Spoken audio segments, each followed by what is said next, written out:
À partir de cette vidéo, on va entamer une nouvelle leçon qui fait partie du module de l'électromagnétisme. Cette leçon est intitulée « Réflexion et guidage des ondes électromagnétiques ». Donc on va commencer par introduire cette leçon. Dans ce chapitre, on va étudier la propagation des ondes électromagnétiques dans le vide en présence d'un ou plusieurs conducteurs. Donc ces conducteurs vont imposer des conditions limites qui vont donner naissance à des ondes réfléchies. Ensuite, on va exploiter cette réflexion dans le guidage des ondes électromagnétiques. Et dans cette leçon, on s'intéresse principalement au conducteur parfait.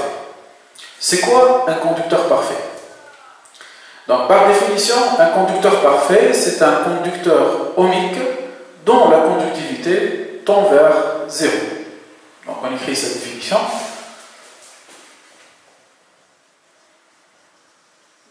Par définition, un conducteur ohmique, donc un conducteur parfait, un conducteur parfait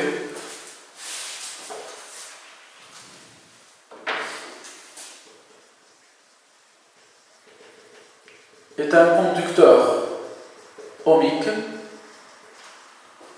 dont la conductivité qu'on va noter gamma tend vers plus l'infini, ou bien dont la résistivité est nulle, parce que la résistivité c'est l'inverse de la conductivité. Donc quelle est la conséquence de cette définition sur le champ électromagnétique interne de ce conducteur et sur les charges et les courants à l'intérieur du volume de ce conducteur parfait? Donc je vais commencer par la conséquence sur les champs. Donc conséquence de cette définition.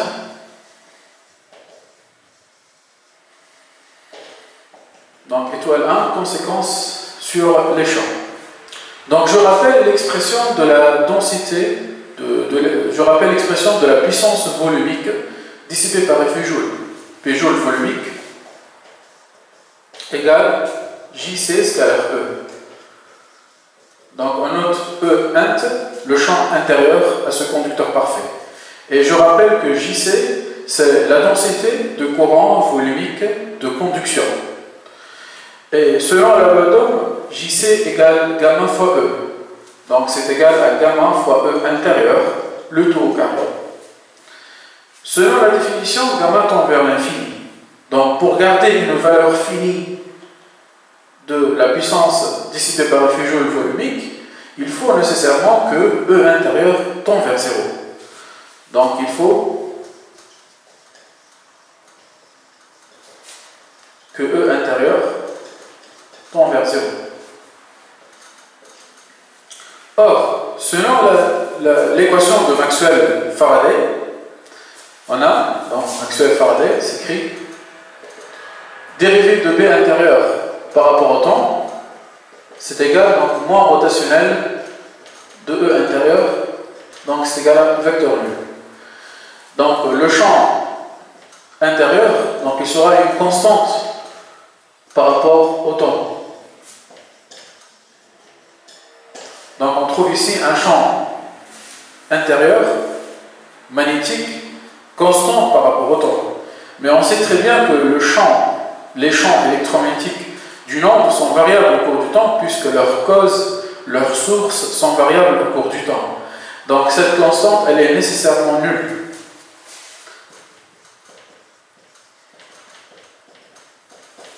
Donc en conclusion, le champ électromagnétique intérieur est égal à 0.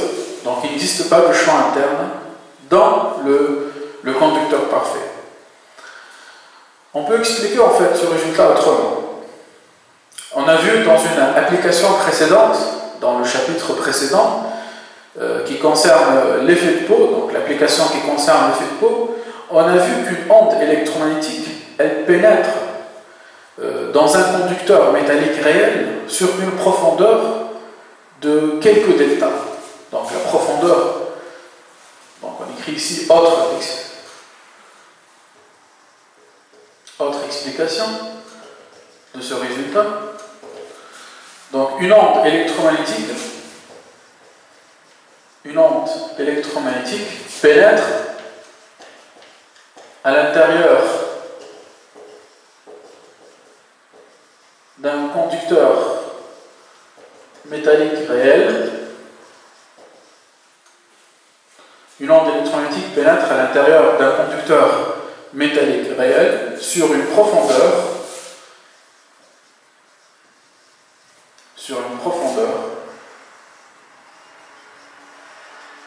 de quelques delta. Je rappelle que delta c'est égal à la racine de 2 sur mu 0 gamma oméga. Et elle est appelée l'épaisseur de peau.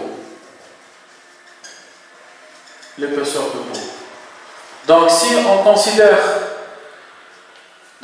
prend en considération le fait que la conductivité gamma elle tend vers l'infini selon la définition, donc delta ici elle va tendre vers 0. Donc pour un conducteur parfait, puisque gamma tend vers l'infini, delta tend vers 0, donc il n'y a pas de pénétration de l'onde. Et puisque l'onde ne pénètre pas à l'intérieur du conducteur, donc le champ électromagnétique interne, il sera nul. Donc le champ électromagnétique interne sera nul.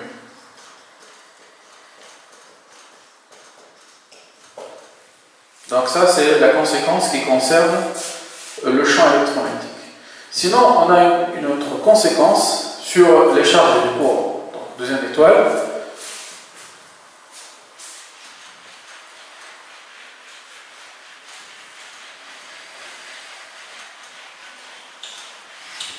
Donc conséquence sur les charges et les courants. Donc ici on va appliquer l'équation de Maxwell-Gauss. Donc Maxwell-Gauss implique que ρ, la densité volumique de charge, égale epsilon 0 fois divergence de E intérieur, égale à 0, parce que E intérieur est nul. Ça d'une part. D'autre part, si on applique Maxwell-Ampère, on trouve donc JC égale 1 sur mu0 rotationnel de B intérieur moins epsilon 0 fois dérivée de E intérieur par rapport au temps. Donc on a le champ E intérieur est nul, B intérieur est nul, donc le résultat est nul. Donc ici on ne trouve pas de courant de conduction. Donc à l'intérieur du conducteur parfait, il n'y a ni charge ni courant volumique. Conclusion. Donc à l'intérieur du conducteur parfait, il n'existe ni charge ni courant volumique. Donc ici, j'insiste sur le mot volumique.